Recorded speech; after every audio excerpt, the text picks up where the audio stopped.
Hello. Welcome to the Wizard Library. My name is Kristen, and this is my Newbie Booktube channel video. Okay, I wrote these questions down so that I could answer them without looking like a complete deer in the headlights here. Okay, so first question number 1. Why did you start this channel? I started this channel so that I could do what everybody else on Booktube does, so I could talk about books. I wanted to meet other booktubers. I want to talk to other readers who are like me. I don't have a lot of readers in my life that read the same things that I do. So I want to meet other people who read what I read and who want to talk about them. Because that's also another thing, is that the people that I know who read don't like to talk about what they read. So let's talk. Let's talk about books. And let's talk about books. And I also want to just share my passion for it, which is, I think, why everybody does this, right? It's for the passion. It's for the love of reading. Question number 2. What are some fun and unique things you can bring to Booktube? Well, I think I'm funny. And I think that my insights on things are going to amuse people. I rant a lot. I rant about things that I like. I rant about things that I don't like. So you're going to get a lot of rants. Good rants, bad rants. But there'll be a lot of ranting. Also, I want to talk about indie horror, which isn't very common on here, I've noticed, but I read a lot of indie horror, and I want to share that with the world. I want to talk about that on YouTube because not a lot of people do, but there's a lot of great indie authors out there that I think deserve to be talked about. So I'm going to do that. Also, I am planning a series that I'm going to call Who Wrote This?, where I'm going to do deep dive, rant, review, spoilers, full spoilers, the whole kit and caboodle, complete dish on vintage horror. You know the ones I'm talking about. Those crazy, complete bonkers, paperback, pulp books that you read and just go, who wrote this? I'm going to do a series on those because I love reading them and I love cracking on them. And I'm not, now, don't, to be fair, I'm not going to be joking about the authors. I have no hate for authors. I love authors. I love authors very much. However, the content of these books is fair game because they're crazy. It's crazy. And I'm talking about books that were written in the 90s and further back. So nothing new. But I already have one in the works. I wasn't planning on starting it this early, but I read it just to read it, and it's wild. And I have to share it. I think it's going to be a good time. So keep watching for that. Question number 3. What are you most excited about for this new channel? I'm most excited about meeting new people and talking to people and sharing my interests and spotlighting authors that don't get a lot of love and sharing that. I think that one of the greatest feelings in the world is sharing is sharing a good book with someone and then having them love it as much as you do and then talking about it. That is one of the greatest feelings in the world, is when you can pass that on to someone.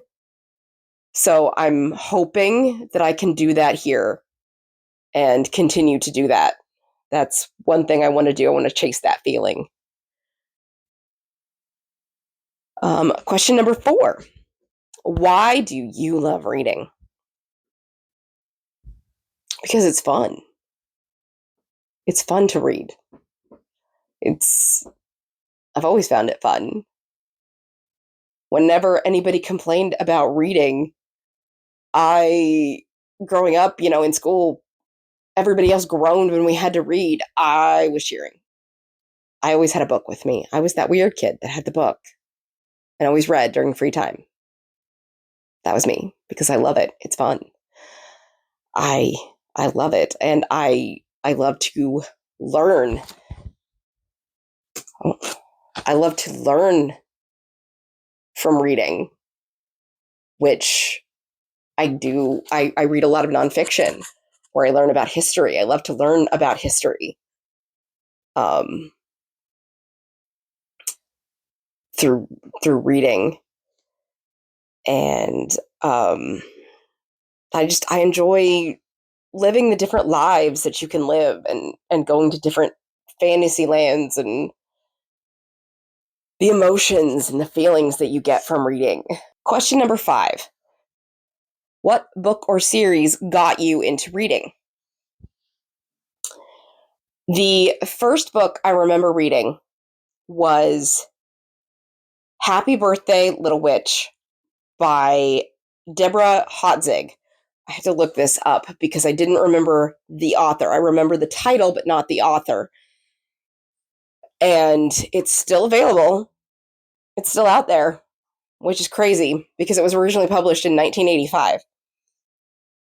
I remember reading this book with my grandma, sitting on her lap and reading this book out loud to her. I don't remember how old I was. Probably, I don't know, like 5 or 6, however old you are when you read. But I have this distinct memory of this book and reading this, and that was it. From there, I was hopeless. I was off, and there was no stopping me. So I guess you could say that that's the book that got me into reading. Question number 6. Wait, 5, 6, 6. Should have numbered these on my paper. Question number 6. What questions would you ask your favorite booktubers? Okay. Well, I'm not one to ask questions of people that I don't know. I'm one of those people that I like to figure it out for myself. I'm like, let's figure it out for ourselves and just pretend that we know everything. Right? It's not the best way to go, but yeah, I guess my questions would be, the technical questions, like what camera do you use? What software do you use to edit? The technical questions that nobody really cares about other than like other professionals in your field. Also, I would have to ask, what is a reading sprint? I keep hearing this, and I have no idea what this is. I can't imagine it's where you sprint while reading. I'm not going to sprint while reading. I get motion sickness. I suppose Clarice could do the sprinting while I read. She'd probably like that, actually. I know she would. And then question number 7. What challenges do you think starting a Booktube channel will be the hardest to overcome? I think the hardest challenges will be just making time to film. It's, reading is the easy part, right? It's just then making the time to actually sit down and film it and then edit it and upload it and all that stuff. Also, getting over the uncomfortableness of talking to a camera. That's probably going to be hard to overcome. Because, yeah, it's a little weird. I'll get over it. It's not like I'm not used to it. I talk to myself all the time. I see, that's the thing. I talk to myself all the time. And I talk to the wizards.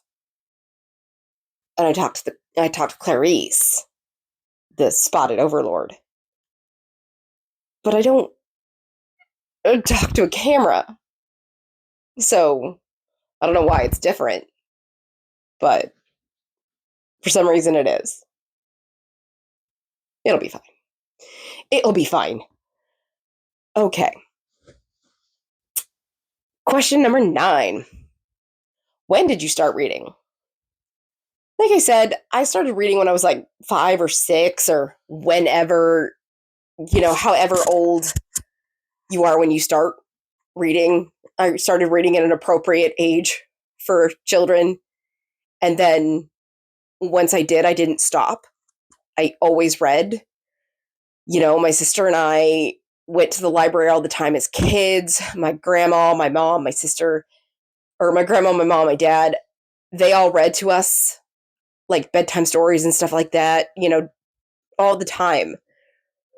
They were readers. So we always, my family were readers. Like my grandma and my mom were big readers. And I just kind of followed. And then my sister and I were readers. And we grew up in a small town. So like our summers were, the big thing was going to the library and getting books and then reading all summer. That was our thing. That was our big thing.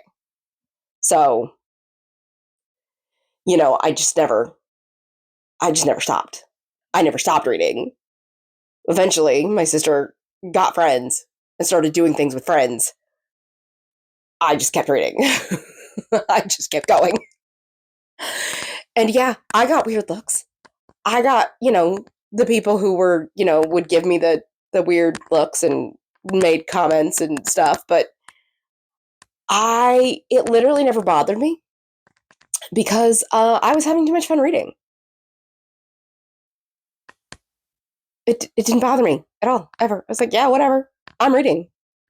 Who cares? I'm reading. Okay. And then finally, question number 10. Wait, no, this is question number... This might be question number 9. I thought there were 10 questions. And then this might be question number 9. Yeah, this is question number 9. Where do you like to read? I read everywhere. I think it would be easier to answer where don't I read, which isn't very many places. Although, honestly, I don't really like to read in bed. I know a lot of people do. They'll like to read while they're laying in bed before they go to sleep. I don't really like to do that, honestly, because I tend to get sucked in and then I can't put it down. And then I can't go to sleep. So I tend not to read right before bed. I listen to audiobooks a lot. And I work from home. And so I am lucky enough to be able to listen to audiobooks while I'm working, which is great. So I listen to tons of audiobooks while I'm working. And then I listen to them also while I'm commuting to my job that I work every other weekend. I have a 45-minute commute one way. So, I have a nice long commute where I listen. And then I listen a lot when I take Clarice, the kid, for walkies. We go walkies. I'll pop in an earbud and keep listening while I'm walking. And that's great because we go on lots and lots of walkies. Lots of walkies. If you know anything about Dalmatians, they are extremely energetic. They are a very highly energetic breed, and she is no exception to that rule. She loves her walkies. And in the summer, and especially, I like to take her to different parks and like forest trails and stuff, and just go out and explore and adventure. And I'll pop an earbud in and listen to a book or like a podcast or something, and just go take adventure walks with her. Just one earbud in, I can still hear everything that's going on around us, but it's a great time. She loves it. I love it. It's so much fun. So yeah, I listen a lot there. And then, I read traditional books. I read just sitting on the couch in my normal spot where I sit. I don't have a special reading nook. I wish I did. It would be great to have a special reading chair, but I don't. I just have my one spot on the couch where I sit when I'm both watching TV or reading or whatever. And I will go outside, if it's nice out in the summer, and just sit outside on our camp chair and read. And then, of course, I'm a girl, and it's the traditional. I do the traditional bath reads. I think most women understand the joys of taking a book into the bath and just chilling in a tub with a book. I think just about everybody enjoys. And not even women. I think guys can appreciate that too. Can enjoy the pleasure of soaking and reading. And if you wonder what I keep looking at down here, I have a cat who is sitting here. Hold on. Let me show you.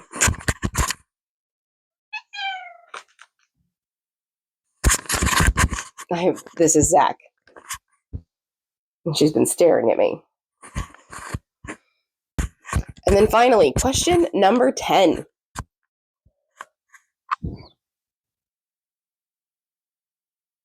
Okay. What kind of books do you like to read? This is the big one, right? This is the meaty one. This is the meat question. Most important question. Well, I like to read horror. That's my big category, is horror. I will read anything in horror except for weird horror. I just can't get into weird horror. It hurts my brain. It hurts my brain. And I'm not about it. So I tend to ignore it. Not ignore it. I just avoid it. It's just, I've tried it. I don't like it. It's not for me. And that's okay. Read what you love. Same with psychological horror. It's not really my thing. Although I will read it more than I will read weird horror, but I tend to stay away from it too because it's just not my thing. But my big subgenre is Western horror. I love Western horror. It's a small subgenre. There's not a lot of it out there, but I'm absolutely addicted. And when I find one, I am obsessed. So that is my big one. That's my big one. Hey, this is mine. You can't have it. Excuse me, ma'am. Other subgenres that I'm a sucker for are creature features. When animals attack or when nature attacks. Give me a good animal attack story. I love it. Then, supernatural. If it's supernatural, ghosts, demons, religious horror of that nature, I'm a sucker for it. I will read it. A lot of times it's not good. But do I not read it? No, I still read it. It's like Bigfoot found footage movies, okay? I know it's going to be bad, but I will still watch them. Every last one. I'll still watch it. I have hope. And there are gems. Seriously, there are gems out there. Happy Camp, I'm looking at you. It's a really good found footage movie. Go check it out. And as far as religious possession horror books, The Exorcist House by Nick Roberts. Just take my word for it. It's amazing. If you haven't read it, if you read indie horror, you've probably heard about it. You probably read it. But if you haven't, just take my word for it. It's worth it. Let's see. Outside of horror, I read high fantasy. I love high fantasy. I only started reading high fantasy a couple of years ago. Before that, I kind of thought it wasn't going to be for me. I thought I wouldn't like it. I thought I would get bored. I thought I would get confused. Which is odd, because I really like fantasy movies. And I really like playing D&D. Didn't think I'd like fantasy books. But then I started reading The Wheel of Time.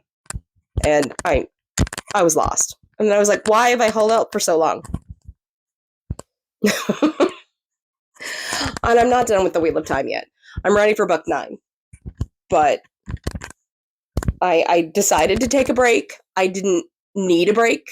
I just decided to take one. There's a difference.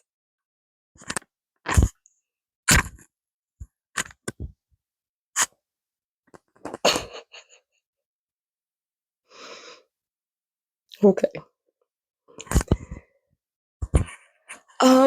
And then I read thrillers, I read mysteries, all that kind of fun stuff. I read whatever strikes my fancy, honestly. So it really kind of can depend on whatever sounds good. And then my other big genre that I read is nonfiction. I love nonfiction. Ooh, okay, there you go. My other big genre that I read is nonfiction. I love nonfiction. My big ones for nonfiction are books about disasters. Things like plane crashes, ship disasters, like tornadoes, hurricanes.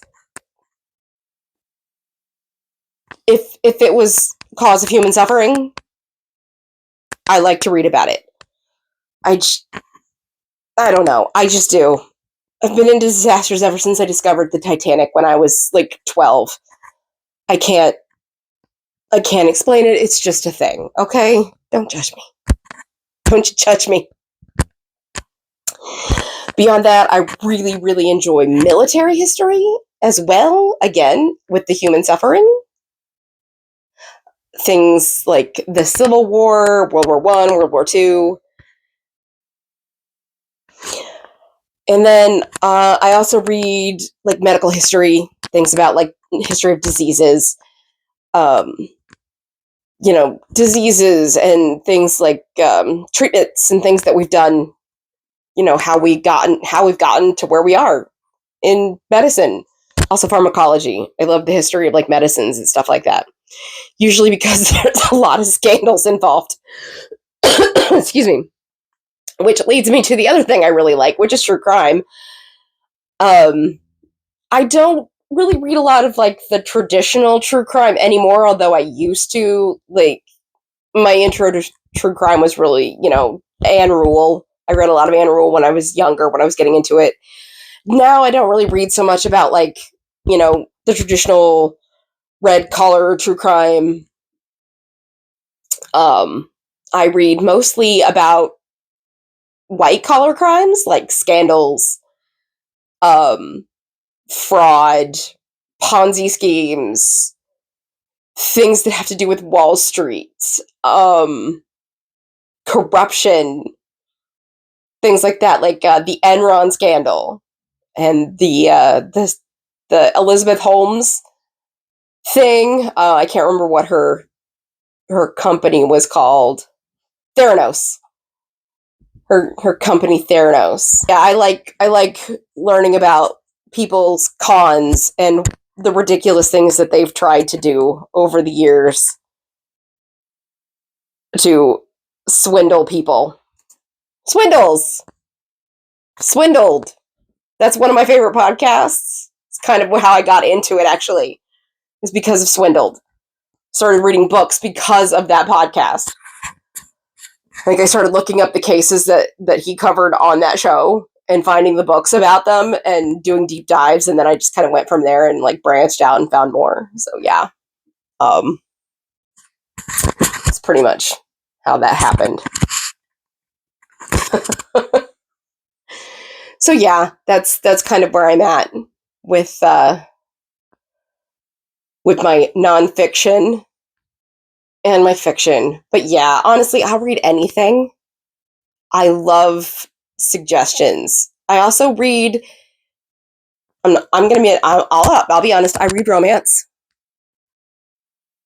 I do every once in a while. That thing in my brain. I like to call it a wizard. I like to call it my cat. My cat also, around here we call them wizards. The wizard in my brain wants romance novels. And I'm like, okay, whatever makes you happy. So I feed it romance novels. Whatever keeps you happy. My motto is read what you love. And so read what you love. If you want to read romance, read romance. If you want to read nonfiction, read nonfiction. If you want to read horror, read horror. If you want to read extreme horror, read extreme horror. If you want to read car manuals from 1974, you do you. Nobody's stopping you. And don't let anybody judge you. Or don't let anybody make you feel bad for what you read. Or don't let anybody pressure you into reading something that you don't want to. And you know what? If you are reading a book and you don't like it, it is absolutely okay to put it down and stop reading it. You can DNF the book. Okay? It's okay. No one will shame you. No shaming around here. Why? Because I do it. I do it all the time. I just had my first DNF of 2024 this week. Just had my first one. And I was just like, you know what? Yeah, no, I'm not living this. I'm not feeling this one. And yeah, I got too many other ones. Life's too short. Life's too short to read bad books. But they're not bad books because somebody out there loves it. It's a bad book to you. Somebody out there can love this book. You don't have to. That's okay. Read what you love. Okay, well, I'm going to wrap this puppy up before I start rambling too long. Alrighty, so that is it. Keep reading, read what you love, and I will talk to you later. Bye!